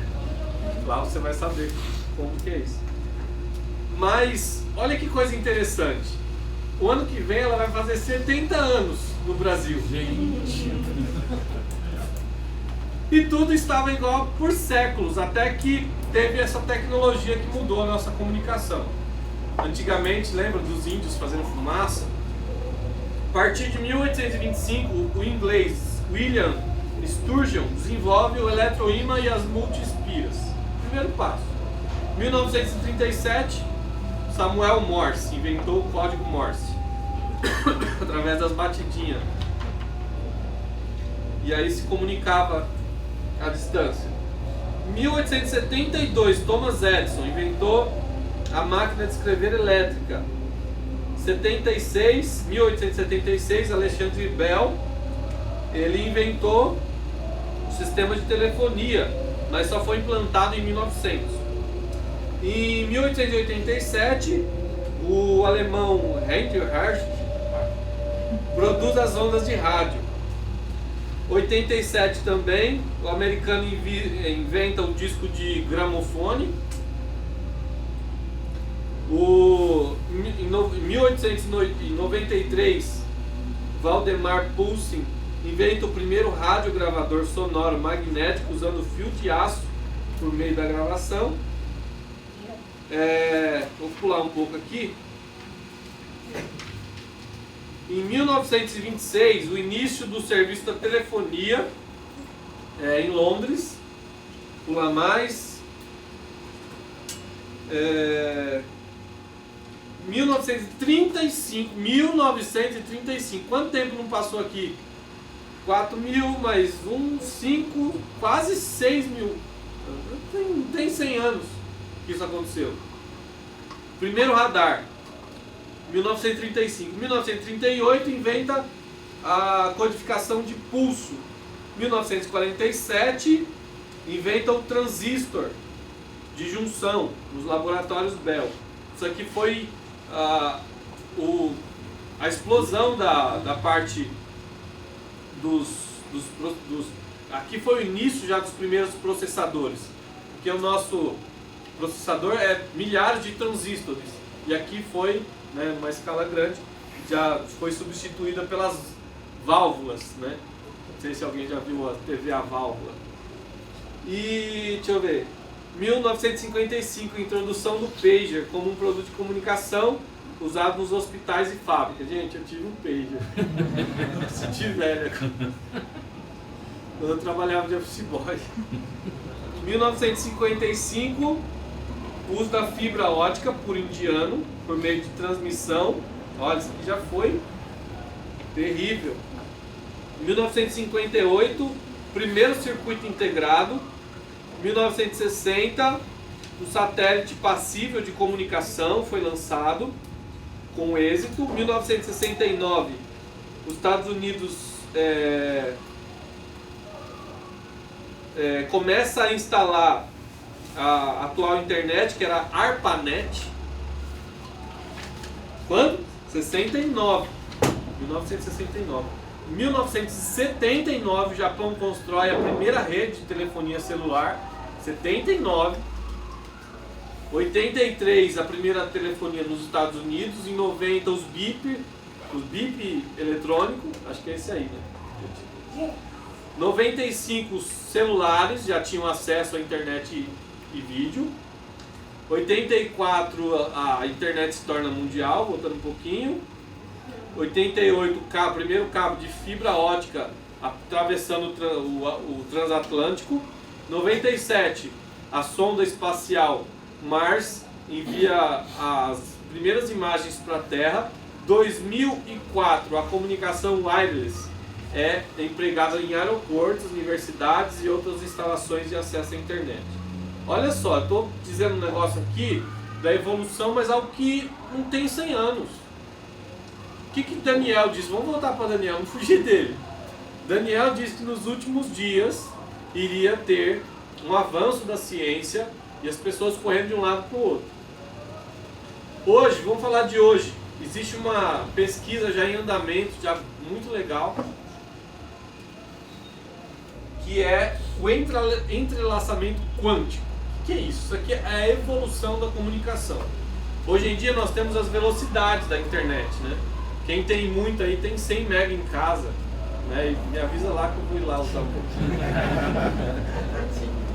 Mas o que é o entrelaçamento quântico? É velocidade zero. O que é isso?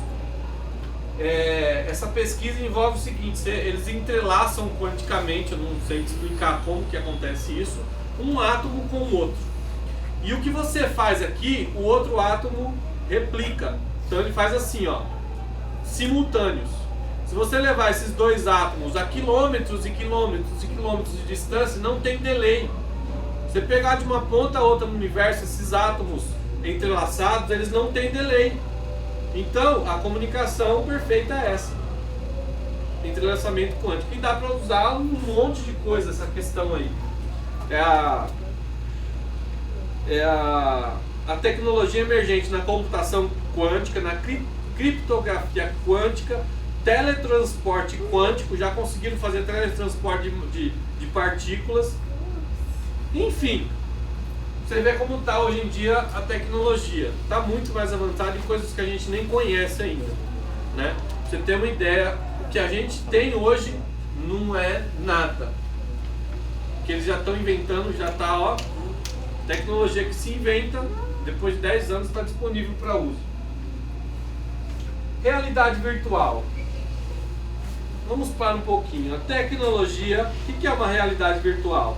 É uma tecnologia de interface, cujo objetivo é recriar ao máximo a sensação de realidade para o indivíduo.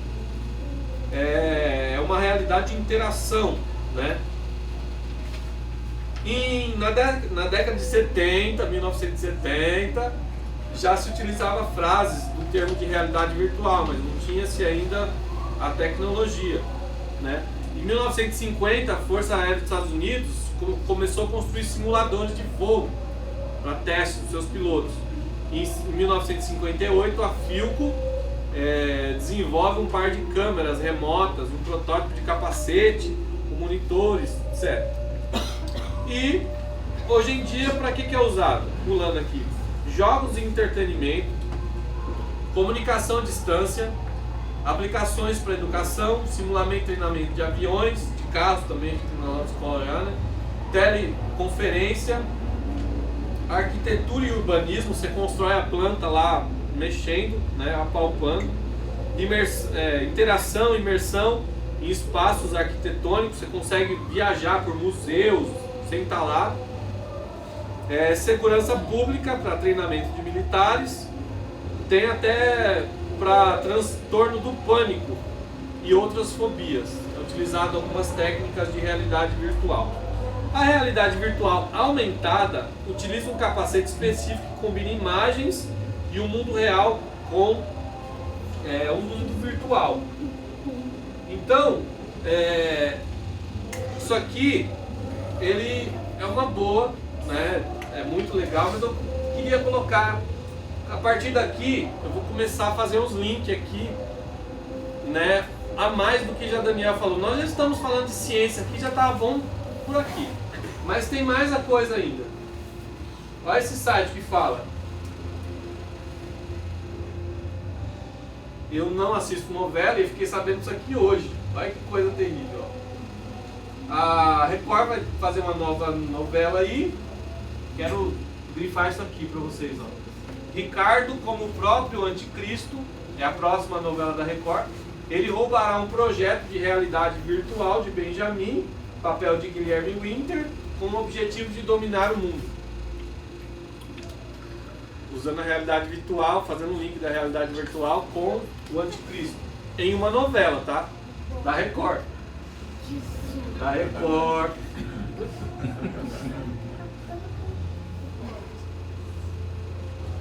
Bom, realidade virtual. Vamos passar para a próxima, engenharia genética. O que é a engenharia genética? É uma modificação genética causada pela atividade humana e tem corrido desde sempre, quando os seres humanos começaram a domesticar os organismos. Em 1972 se alcançou o primeiro organismo geneticamente modificado.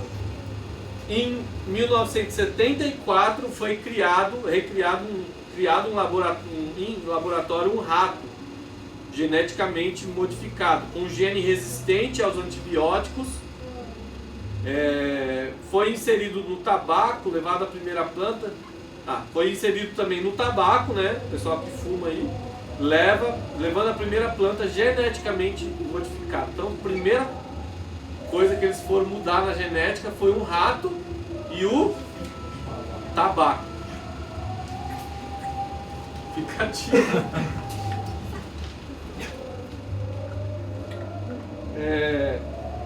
Vamos lá. Em 1976 a tecnologia já começou a ser comercializada. Tem bastante coisa aqui, vou pular. Bom, segundo esse site aqui, nós estamos na era da manipulação genética. O que isso quer dizer, né? Isso quer dizer que nós temos a tecnologia, como nós falamos na aula passada, lembra que eu falei a respeito do chip que foi implantado em pessoas que foram abduzidas por ET?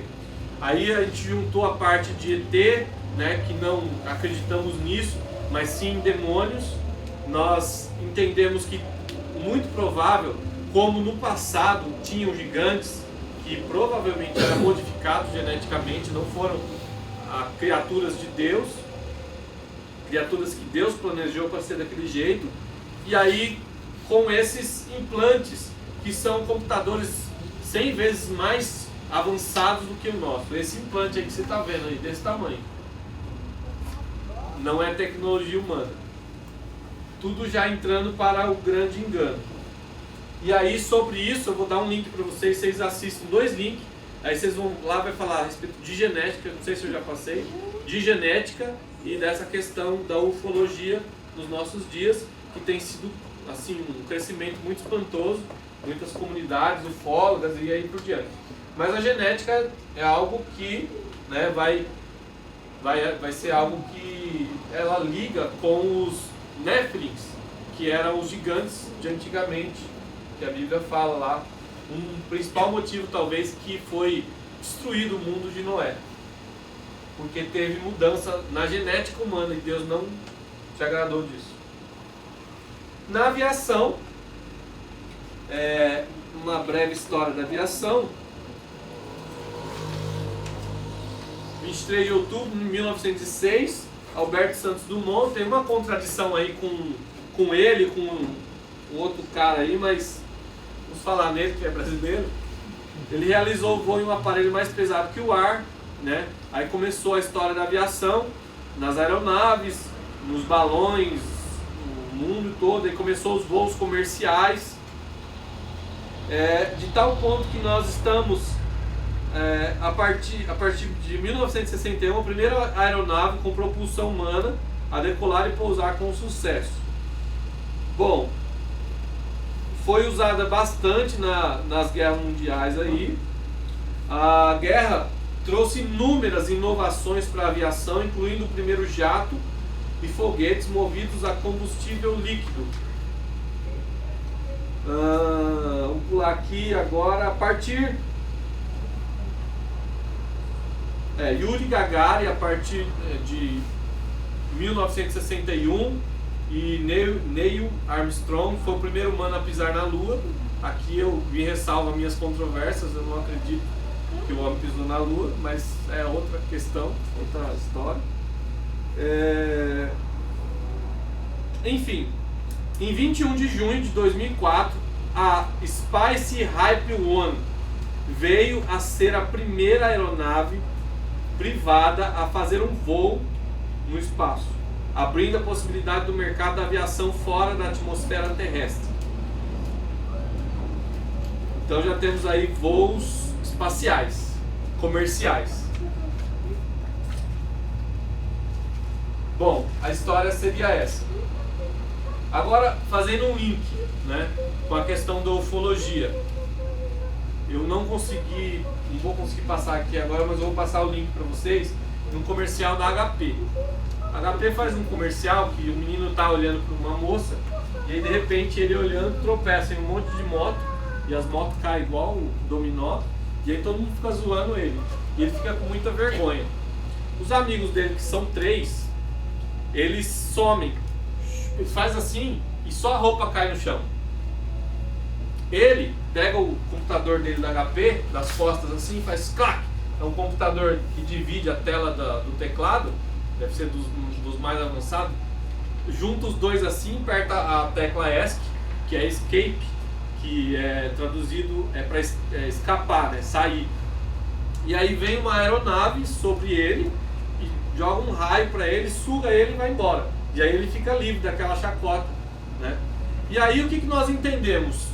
A própria HP fazendo, não sei se uma sátira ou algo que vai ser usado no arrebatamento, né, como um arrebatamento com uma abdução por ETs, né? Então eu acredito que muito provável que eles usem esse argumento. A igreja foi levada, ou melhor, as pessoas foram levadas por ETs. Vamos continuar, vamos tocar o barco, tocar a nossa vida, né? É uma grande sacada, né? Isso já está sendo o quê? Introduzido através de comerciais. São maneiras sutis de você usar a mídia para você programar a mente das pessoas, né? Ela liga um sumiço de pessoas com, né, a primeira instância, os 3 amigos somem, só a roupa fica. Já ele não, ele é abduzido por um disco, que ele mesmo detém o controle de pegar ele. Então ele faz uma mescla aí, né, possível argumento para o arrebatamento da igreja. A tecnologia militar, ela tem uma história a partir da pólvora negra, a partir do final do século XIX, e aí começa a se desenvolver bombas. Temos bombas não vou conseguir falar com vocês tudo aqui, já passei do meu horário. Fissões nuclear, bomba de fusão nuclear, a bomba suja, que deixa coisas cancerígenas, a bomba de nêutron, e a bomba de pulso eletromagnético. Essa bomba de nêutron aqui, ela destrói só as pessoas, mata só as pessoas, o resto fica tudo intacto. Ou seja, é bem legal para quem quer dizimar a população e usar o que ele tem, né? E a bomba de pulso eletromagnético já faz ao contrário, ela destrói todos os equipamentos eletrônicos. Com essa bomba aí é mais ou menos alguma coisa que pode acontecer com o Sol, que já aconteceu. O Sol dá um raio, pulso eletromagnético maior do que o normal, com algumas chamas que ele dá maior, e aí houve em alguns lugares já um apagão, a queima dos transformadores, equipamentos eletrônicos, etc. Então essa bomba de pulso eletromagnético, ela consegue desestabilizar qualquer exército. Eles já estão muito avançados, né? Nós temos aí também os 4 cavaleiros do Apocalipse, capítulo 6. E o que fala? De fome, guerra e só catástrofe. Provavelmente promovido pelo anticristo através de uma guerra. Quem sabe a Terceira Guerra Mundial. Então, a destruição geralmente vem pelas guerras, a fome vem pela guerra, a pobreza vem pela guerra e muitas outras coisas. Então a tecnologia militar pelo anticristo vai ser usada com isso. E os carros de Naum. Quem já ouviu falar que na Bíblia tem os carros lá? Abre lá para mim, Naum 2 e 4. E aí a gente vai falar do Fusca. Ah, que legal. E a gente termina o nosso estudo falando do Fusca, para relaxar um pouquinho, né? Naum 2 e 4. Quem pode ler para nós, achar? Sabe de cor? Os carros correndo nas ruas. Isso. As luzes correndo. Isso. Vamos pegar o versículo aí na íntegra. Os implacáveis carros de guerra percorrem as ruas e atravessam velozes as praças. Brilham como tochas de fogo e se movem com a rapidez de relâmpagos. Luiz olhou pro Fusca. Não, eu nem vou. A referência do Paulo. Muito parecido. Ficamos só aqui, só que não.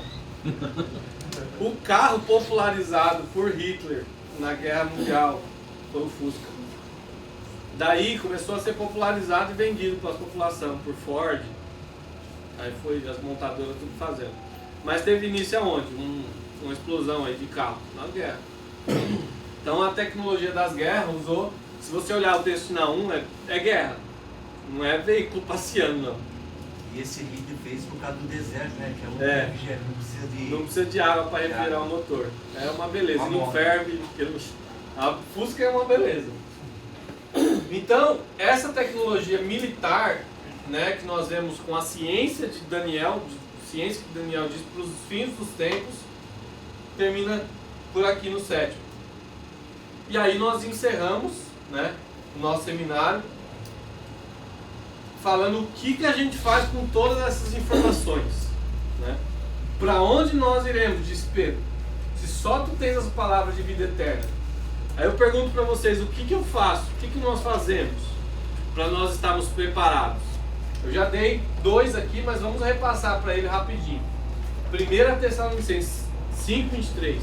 E todo o vosso espírito, alma e corpo sejam plenamente conservados irrepreensíveis, para você cultuar todo dia também.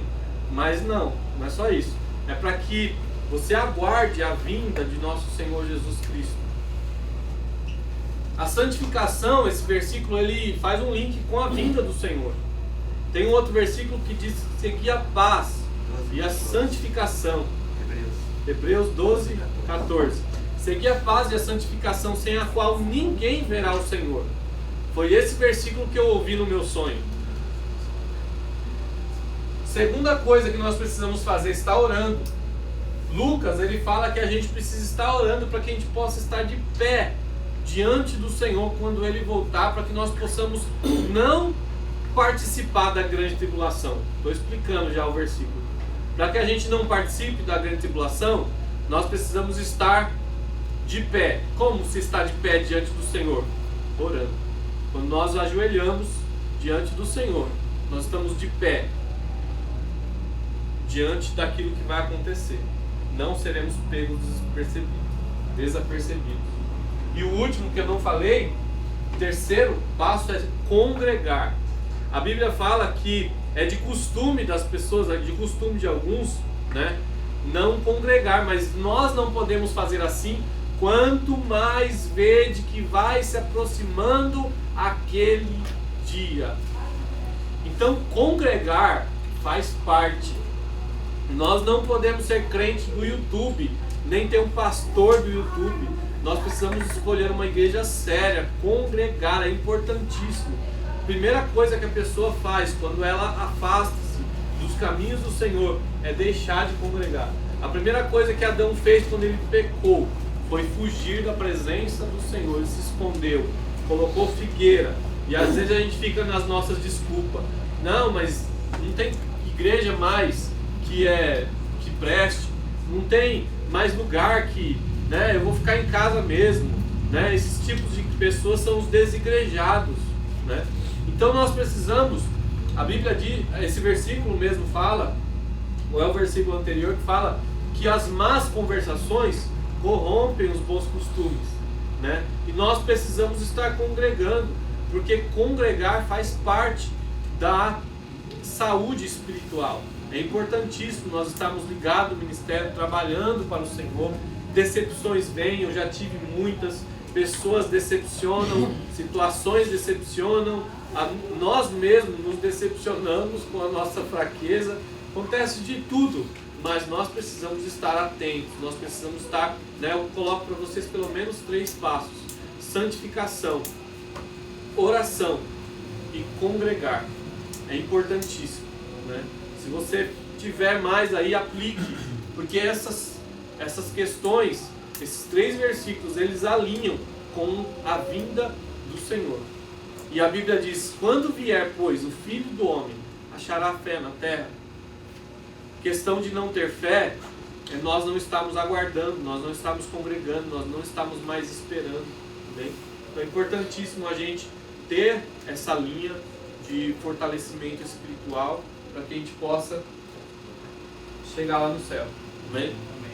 Eu sei que eu não abrangi tudo que nós poderíamos falar, mas o nosso objetivo com esse seminário foi trazer um despertamento, primeiramente para mim, um despertamento para nós, que o apóstolo Pedro disse que nos últimos dias teriam pessoas escarnecedoras dizendo que Jesus não viria, dizendo que isso aí já foi falado tanto tempo que o povo está falando que Jesus vem, nunca vem, vai vir nada. Pessoas escarnecedoras, zombando da vinda do Senhor, pessoas que não acreditam, pessoas que estão frias na fé. E isso aqui, né, eu trago com todo o respeito, não tem, assim, eu não quis usar de nenhuma leviandade, não quis torcer nada, nenhum argumento, não quis marcar datas, não quis fazer nada, mas como eu falei, eu não posso dizer que Jesus vai voltar no dia 23 de setembro, eu não posso, mas também eu não posso dizer que ele não vai voltar no dia 23 de setembro. Então a convergência que eu trouxe para vocês de todas essas datas aqui é do dia 21 ao dia 23 de setembro. Por todas essas coisas que nós vemos, eventos em camadas. Não sei se vocês observaram, a gente construiu um pano de fundo, a gente construiu toda a parte espiritual, política, financeira, toda a parte bíblica, tudo alinhando, né? Tudo culminando, tudo apontando para alguma coisa. E eu acredito muito no que o apóstolo Paulo disse, que nós que somos do dia, esse dia não nos pegaria desprevenidos como nós estivéssemos em trevas, né? Eu entendo que o versículo que muitas pessoas usam diz, o próprio Jesus disse, né, o dia e a hora ninguém sabe, se não está reservado, né, para o Pai. Mas isso, o link que eu vou passar para vocês a respeito de casamento judaico, da cerimônia judaica, você vai entender o porquê que Jesus disse isso. E mesmo que nós venhamos pegar esse princípio, o dia e a hora, ninguém sabe. Ótimo, eu também sei, eu também acredito que o dia e a hora ninguém vai saber. Mas falou de dia e a hora, não falou de mês e não falou de ano. Então, também o apóstolo Paulo diz que nós não seríamos pegos desprevenidos. Atente também que a parábola das virgens fala que tardando o noivo. Atente que nós não podemos se decepcionar se Jesus não voltar nesse cerne que nós estamos tratando aqui em setembro. Jesus pode não voltar, mas nós precisamos entender que nós precisamos estar apercebidos. Daqui para frente, redobre os seus cuidados. Daqui para frente, ore mais, jejue mais, consagre mais, leia mais a Bíblia, se santifique, tenha paz, tenha paz. Esse sonho e esse versículo bíblico que eu ouvi no meu sonho, que eu contei a aula passada, que eu ficava desesperado, que eu não subia, e aí eu, por último, transformei uma bola, fui transformado numa bola de luz e subi, e o Espírito Santo disse atrás de mim, segui a paz e a santificação. Eu estava com problemas de relacionamento dentro de casa, estava, sabe, quando você fica muito ranzinza, briguento, chato. Então, segui a paz e a santificação, sem a qual ninguém verá o Senhor. Daqui para frente, redobre os seus cuidados como cristão, redobre os seus cuidados como uma vida íntegra com o Senhor. Não se engane, não queira enganar ao Senhor, porque de Deus ninguém se esconde e nós não podemos zombar nem enganar ao Senhor. Amém? Muitos vão ficar. A igreja, ela é um corpo místico, é um corpo espiritual que vai subir, está preparada. Mas a igreja instituição tem muitas pessoas que não estão agregadas neste corpo. Então, ficamos atentos a tudo isso. Advirta o máximo de pessoas que você puder.